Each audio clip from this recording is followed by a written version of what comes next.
Regardez, vous savez que lorsque nous sommes en région, on vous parle très souvent de coutellerie.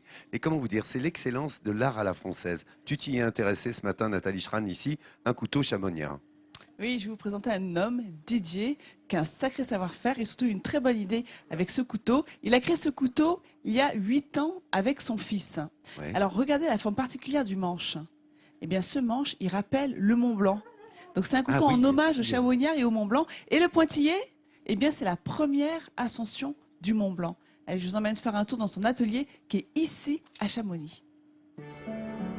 La vallée de Chamonix, un écrin naturel exceptionnel. La haute montagne et ses étendues de forêt à perte de vue.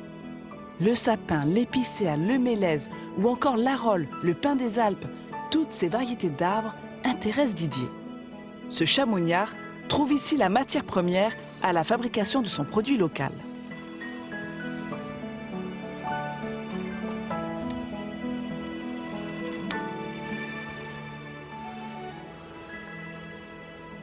Moi j'habite à Chamonix, je suis né là, j'ai passé toute mon enfance ici et puis je suis un artisan coutelier depuis, maintenant ça fait 7 ans, maintenant ça passe. Hein. Et les produits utilisés sont vraiment locaux puisque le bois qui est utilisé pour faire les manches, ça vient d'ici, c'est des bois qui sont trouvés dans la vallée et qui sont récupérés et qui sont donc assemblés dans mon atelier. Le produit là, vraiment c'est du local à 100%.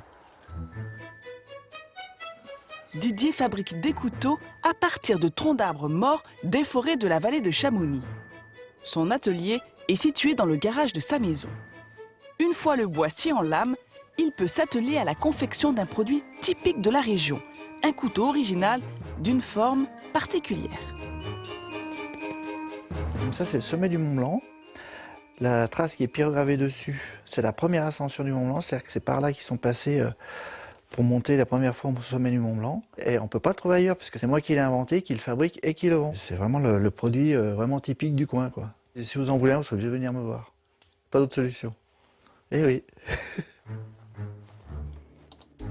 Première étape de la fabrication, le dessin sur le bois. Viennent ensuite le découpage de la planche à la scie à ruban, puis l'assemblage du manche avec des pièces métalliques prédécoupées en usine. Un travail manuel minutieux qui demande une dextérité et une concentration de chaque instant. Ce qui me plaît, c'est de le fabriquer avec mes mains, de créer, de faire des trucs qui sortent de l'ordinaire, quoi. Et puis c'est l'amour du massif du Mont Blanc, de pratiquer la montagne qui m'a amené à faire ces couteaux-là. Vraiment un couteau qui est vraiment montagne à 100%, quoi. Voilà, la lame à l'intérieur. Didier assemble ensuite la lame du couteau, puis place la rosette et les œillets. Il polit ensuite le manche pour lui donner sa forme finale, celle du massif du Mont Blanc. Au total, il passe 2 heures sur la fabrication de chaque couteau, des créations singulières dans lesquelles Didier s'implique pleinement. Et les couteaux, en fait, quand je les fabrique, je les fais un peu comme si c'était pour moi, comme si c'était le mien, quoi. Et puis après, quand il est fini, on passe à celui d'après. Mais ouais, le couteau, c'est quand même vachement sympa à fabriquer. Ouais. Dernière étape, la pyrogravure. Quelques secondes pour dessiner sur le manche ce qui fut le parcours de la première ascension du Mont Blanc par Jacques Balmat en 1786. Une histoire connue de tous les chamoniards. C'était important de marquer ça sur les couteaux de telle manière à ce que ce ne soit pas qu'un simple objet utilitaire, mais qu'il y ait une histoire derrière.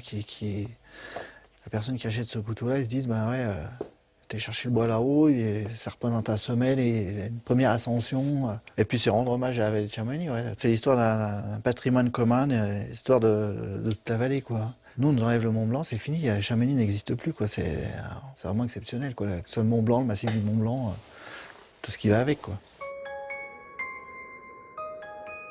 Cette histoire et ce savoir-faire, aujourd'hui Didier les transmet à son fils.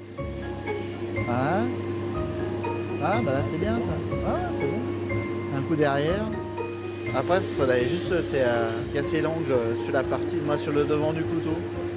Didier lui apprend comment fabriquer ses couteaux pour qu'un jour, il reprenne la petite entreprise familiale. Il avait besoin de quelqu'un pour l'aider à faire ses couteaux. Et puis j'étais la personne la plus appropriée, étant donné que bah, voilà, c'est mon père, c'est un peu l'entreprise familiale, quoi.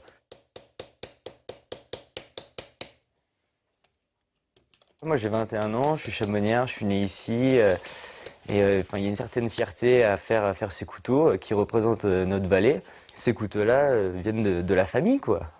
Vu que c'est mon père qui les a inventés, qui les fait, donc voilà. Pourquoi pas perpétuer et puis après le transmettre moi aussi plus tard à mes enfants et ainsi de suite, génération en génération.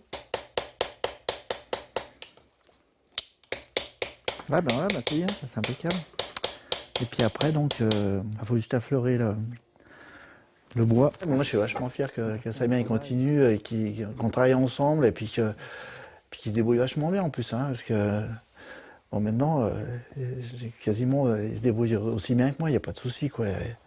De la fabrication, que ce soit, d'ailleurs, avant on voyait un peu de différence, maintenant c'est fini, il n'y en a plus. Hein.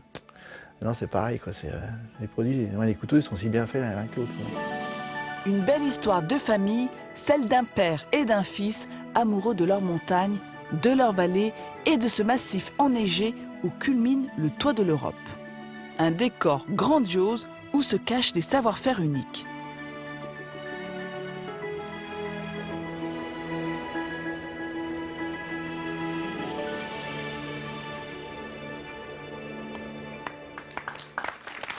Et regardez ce que je vous ai apporté en plateau. Regardez ce couteau. Il fait 2 mètres de haut. Donc en 2008, Didier a vu les choses en grand. Il a réalisé ce couteau en 1 semaine. Il pèse 50 kilos, les amis. C'est vraiment c'est le calife du Yeti, quoi. Vraiment. Non, mais il est assez impressionnant. C'est bien. Ah ben, il voulait participer au Guinness des records en 2008. Bon, finalement, ça ne s'est pas fait. Donc c'est peut-être pas le couteau le plus grand du monde, mais c'est le couteau qui est allé le plus haut du monde. Ils ont fait l'ascension du Mont Blanc avec. Vous vous rendez compte? Ils sont fous. Donc voilà, j'avais vraiment envie de vous montrer ça parce que je trouve ça très original. Et je voulais aussi remercier encore Didier et Sabien, son fils, qui sont venus nous faire un coucou en plateau.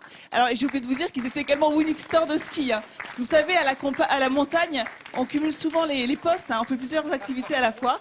Donc voilà, il y a eu encore un grand bravo. Et pour ceux qui souhaitent avoir un canif, le canif du chamoignat, il suffit d'aller sur notre site france3.fr, voilà, et on vous mettra tout. Merci beaucoup, Nathalie. Félicitations à ces messieurs. Il y a beaucoup de passion dans leur reportage qu'on a vu. Et puis, l'héritage patrimonial, comme ça, qui est transmis de père en fils. Joli coup de chapeau. Le couteau chamoignard, comme vous l'avez découvert à l'instant.